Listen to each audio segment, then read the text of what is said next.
وأصحابه ومن تبعهم إلى يوم القيامة وسلم تسليما كثيرا. يا أيها الذين آمنوا اتقوا الله حق تقاته ولا تموتن إلا وأنتم مسلمون. يا أيها الناس اتقوا ربكم الذي خلقكم من نفس واحدة وخلق منها زوجها وبث منهما رجالا كثيرا ونساء واتقوا الله الذي تساءلون به والأرحام إن الله كان عليكم رقيبا. يا أيها الذين آمنوا اتقوا الله وقولوا قولا سديدا يصلح لكم أعمالكم ويغفر لكم ذنوبكم ومن يطع الله ورسوله فقد فاز فوزا عظيما. أما بعد فإن أصدق الحديث كتاب الله وخير الهدي هدي محمد صلى الله عليه وعلى آله وسلم وشر الأمور محدثاتها وكل محدثة بدعة وكل بدعة ضلالة وكل ضلالة في النار. Segala puji hanya bagi Allah Subhanahu wa Ta'ala yang senantiasa melimpahkan kenikmatan kepada kita, yang dengan kemudahan yang Allah berikan serta taufiknya kita telah menyelesaikan beberapa kitab tanpa kita sadari, yang kita memohon kepada Allah Subhanahu wa Ta'ala agar supaya Allah Subhanahu wa Ta'ala memberikan kemanfaatan serta keberkahan dari apa yang telah kita pelajari. Naam, karena al-amal bil ilm, beramal dengan ilmu, terlebih di masa yang penuh dengan fitnah, sunnah penuh dengan keasingan, beramal dengan ilmu adalah sesuatu yang sangat berat, dan istiqomah di atas amal dengan ilmu adalah sesuatu yang sangat berat. Karena itu untuk senantiasa kita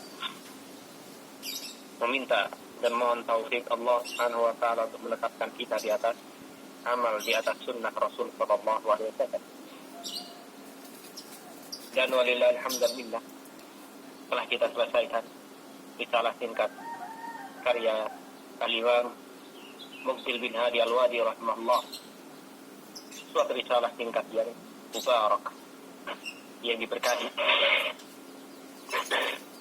yang dengan kita membaca risalah tersebut bercermin bagaimana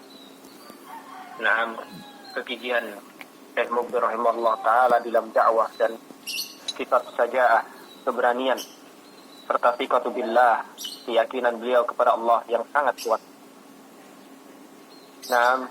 Yang kita berharap ketika membaca hal tersebut, sifat-sifat yang terpuji yang sesuai dengan Al-Quran dan As-Sunnah untuk kita teladani. Dan ketika telah kita selesaikan risalah tersebut, kami bermaksud untuk yukhallil, yaitu menyela-nyela pelajaran kita sehingga tidak terjadi suatu bentuk malal dan keamah, yaitu kebosanan dengan barakallahu fikum membahas pada satu bidang saja seperti akidah, manhaj. Terkadang kita harus sedikit menyela-nyela, terkadang nasihat apa yang kita ambil dari kitab Syekh Muqbil, suatu nasihat manhaji, aqidina. Adapun pada malam ini kita insyaallah kembali membahas apa yang telah kita ambil pada fatwa yang telah lalu, dalam permasalahan yang kami walillahil hamdulillah dimudahkan oleh Allah Subhanahu wa Ta'ala untuk sedikit memberikan catatan dan penjelasan terhadap kitab Manhaj Salikin fi Tawdihil Fiqh fid Din karya Al-Imam Abdurrahman bin Nasir As-Sa'di rahimahullah. Dan telah kita selesaikan berkaitan dengan kitab Taharah atau bab Taharah, dan sekarang kita akan masuk pada bab sifatil wudu. Maka berkata Syekh As-Sa'di rahimahullah, bab sifatil wudu, bab sifat wudu. Tentunya maklum, walaupun tidak disebutkan wudu Rasulullah sallallahu alaihi wasallam, Tapi yang dimaksudkan tentunya wudu yang sesuai dengan sunnah Rasulullah sallallahu alaihi wasallam. Kemudian kami berikan sedikit catatan kaki berkaitan dengan perkara ini. Al-wudu bi dhammil waw al-fi'l wal bi bil fathi ma'u. Wudu dengan di dhammahnya waw adalah perbuatan wudu. Dengan memfathahnya yaitu wudu, memfathah wawu, wudu yang dimaksud adalah airnya, air wudu. Jadi al-wudu dengan memdhammah al-waw adalah perbuatannya wudu. Dan dengan difathah adalah air yang dipergunakan untuk berwudu, itu wudu. Dan para ulama berselisih pendapat apakah wudu diwajibkan atau permulaan diwajibkannya itu di Madinah atau di Mekah. Nah, barakallahu fikum, para ulama berselisih pendapat tentang kapan awal mula diwajibkannya wudu, di Mekah atau di Madinah. Dan Syekhuna Yahya Ta'ala dalam risalah singkat beliau Tadwinul Fa'idah, beliau mengatakan al-hasilu anna al-wudu'a furida ma'as salati qabla al-hijrati ala sahih. Kesimpulannya bahwasanya wudu diwajibkan bersama dengan salat sebelum hijrah, itu sebelum hijrahnya Rasulullah SAW ke Madinah ala sahih, menurut pendapat yang benar. Karena diwajibkannya salat adalah 3 tahun sebelum beliau hijrah ke Madinah, ketika beliau masih berada di Makkah. Dengan adanya peristiwa Isra dan Mi'raj, maka dikala itu diwajibkanlah as-shalah. Tentunya tidaklah sempurna salat kecuali dengan taharah. Maka dari sisi kelazimannya, wudu juga diikut sertakan kewajibannya. Naam, di dalam kewajiban salat. Naam, walaupun dari sisi dalil yang jelas berkaitan dengan ini tidak didapati dalil, tapi dari sisi kelaziman berdasarkan dalil-dalil yang akan kita dapati nanti. Nah, la tuqbalu sholatun bi ghairi wudu, tidak diterima sholat tanpa adanya wudu dan sebagainya. Maka ini melazimkan bahwasannya wudu diwajibkan sebelum hijrah bersama dengan kewajiban sholat. Wallahu ta'ala a'lam. Jadi kesimpulannya, diwajibkannya wudu adalah di kota Makkah, karena sebelum hijrahnya Rasulullah SAW. Kemudian kami akan menyampaikan tentang sebagian keutamaan wudu. Sebagian dari keutamaan wudu telah diriwayatkan oleh Al-Imam Muslim rahimahullah dari hadisnya Abi Hurairah radhiyallahu taala anhu. Rasulullah sallallahu alaihi wa ala alihi wasallam bersabda, "Idza tawadda'a al-'abdul muslimu awil mu'minu fa ghasala wajhahu, kharaja min wajhihi kullu khati'atin nadhara ilaiha bi'ainaihi ma'al ma'i aw ma'a akhiri qatril ma' ma'a akhiri qatril ma'." Jika seorang hamba muslim atau mukmin berwudu kemudian membasuh wajahnya, maka akan keluar, niscaya akan keluar dari wajahnya setiap dosa yang dia melihat dengan wajahnya. Yang dia melihat dengan kedua matanya, dosanya akan berjatuhan bersama air atau bersama dengan akhir tetesan air dari wajah. فَإِذَا غَسَلَ يَدَيْهِ خَرَجَ مِنْ يَدَيْهِ كُلُّ خَطِيئَةٍ كَانَ يَبْتِشُهَا يَدَاهُ مَعَ الْمَاءِ أَوْ مَعَ آخِرِ قَطْرِ الْمَاءِ. Ketika seseorang membasuh kedua tangannya, keluar dari kedua tangannya setiap dosa yang dia melakukannya dengan kedua tangannya bersama dengan air atau bersama dengan akhir tetesan air. فَإِذَا غَسَلَ رِجْلَيْهِ خَرَجَتْ kullu khati'atin masyatha rijlahu ma'al ma'i aw ma'a akhiri qatril ma'i hatta yakhruja naqiyan minadh dhunubi.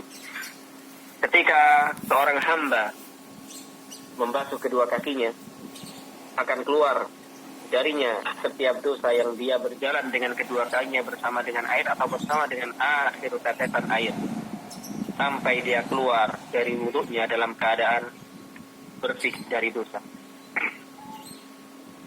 Maka ini suatu fadilah yang besar salah satu fadilah wudu yang sangat besar, dan untuk seseorang tidak meremehkannya.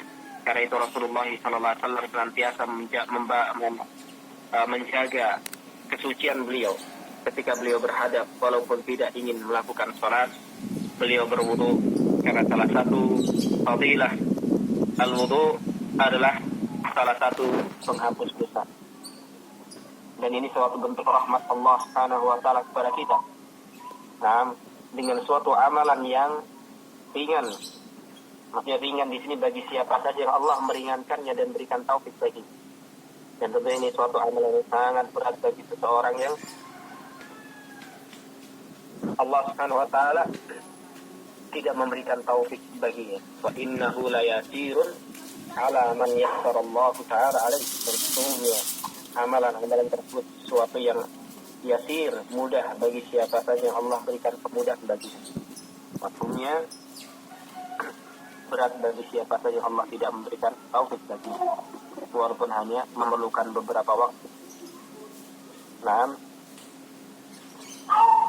dan salah satunya rahmat Allah yaitu diampuninya dosa.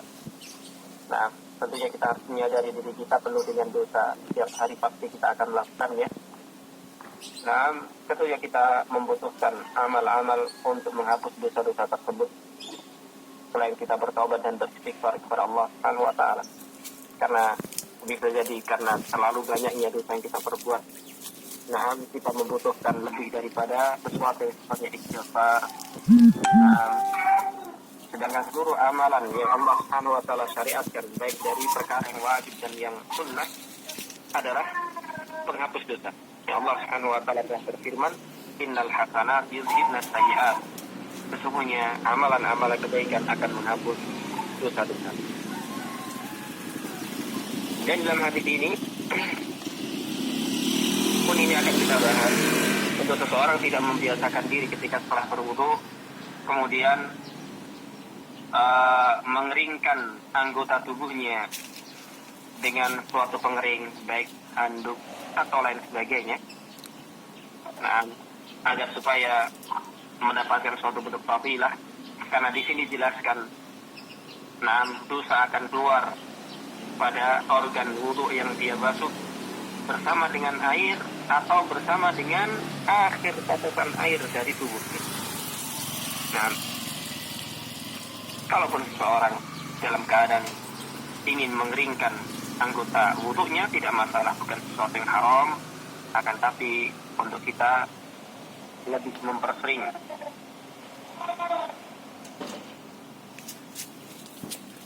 Nah, untuk tidak mempersering, mengusap bekas wudu kita dengan pengering. Nah, membiarkan begitu saja.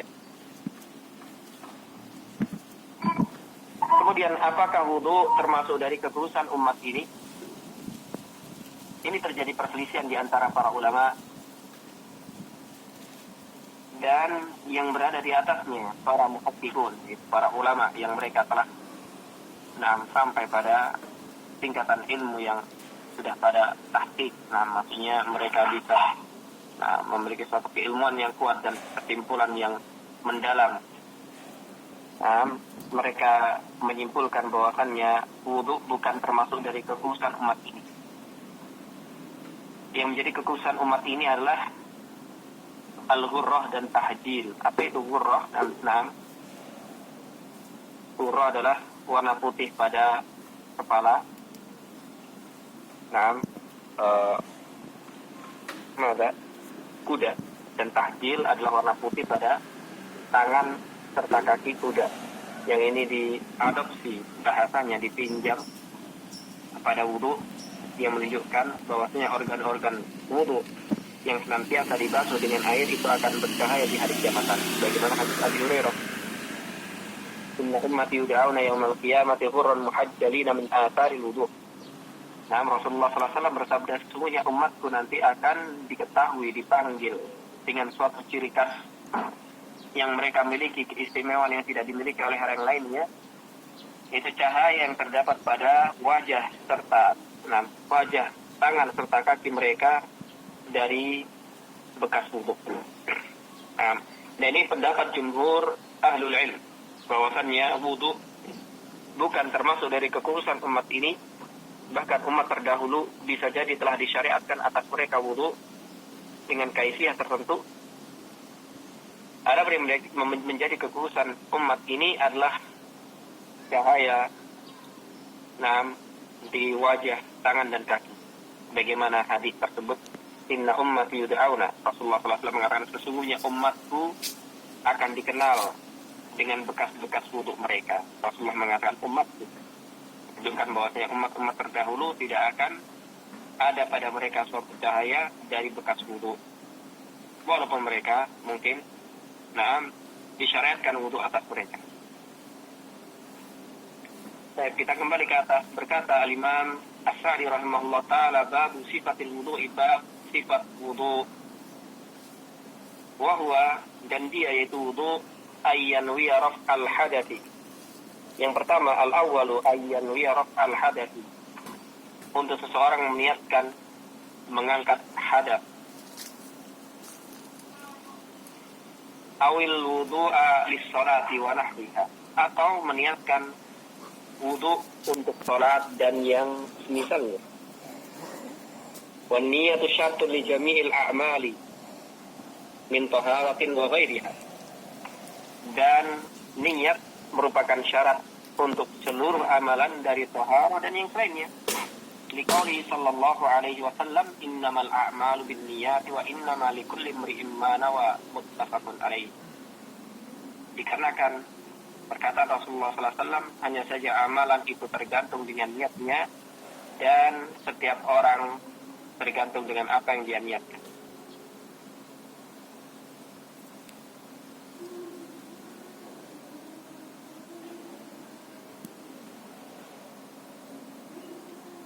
Dan niyah cara bahasa al-qasd. Qasd, maksud. Dan secara syariat ada al-azmu ala fi'lil ibadati taqarruban ila Allah Ta'ala. Al-azm yaitu tekad, kemauan untuk melakukan ibadah dalam rangka pendekatan diri kepada Allah Subhanahu wa taala.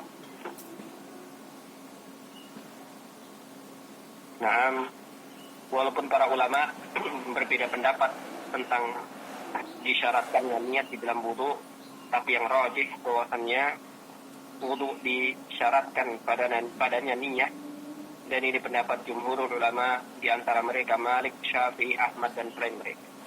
Ini adalah pendapat yang rajih, yaitu disyaratkan di dalam wudu niat, dan bukan yang dimaksud dengan niat adalah at-talaffuz, melafazkan niatnya, karena niat ada di dalam hati. Ketika seseorang sudah berkeinginan untuk berwudu, maka itu sudah cukup tanpa harus melafazkannya. Jadi wudu yang dipersyaratkan pertama kali untuk seseorang berniat. Kemudian yang kedua, tsumma yaqulu bismillah. Berkata Imam Sa'di rahimahullah taala, tsumma yaqulu bismillah. Kemudian berkata bismillah. Adapun berkaitan dengan tasmiyah, membaca basmalah bismillah sebelum wudu, ini ada 3 pendapat dari para ulama. 3 atau 4 pendapat masyhur dari para ulama. Jika dikatakan masyhur, mafhumnya di sana ada pendapat-pendapat lain yang tidak masyhur. Kita cukupkan dengan yang masyhur supaya kita tidak terlalu tersibukkan atau tercabang-cabangkan bercabang-cabang pemikiran kita. Tapi ini hanya sekedar menyebutkan enam faedah. Jadi para ulama berkaitan dengan basmalah sebelum wudu ada 3 pendapat atau 4 pendapat yang masyhur. Pendapat pertama, basmalah sebelum wudu adalah wajib. Jika dikatakan wajib, maknanya adalah rukun. Jika dikatakan rukun, jika seseorang tidak berniat, tidak membaca basmalah sebelum wudu dalam keadaan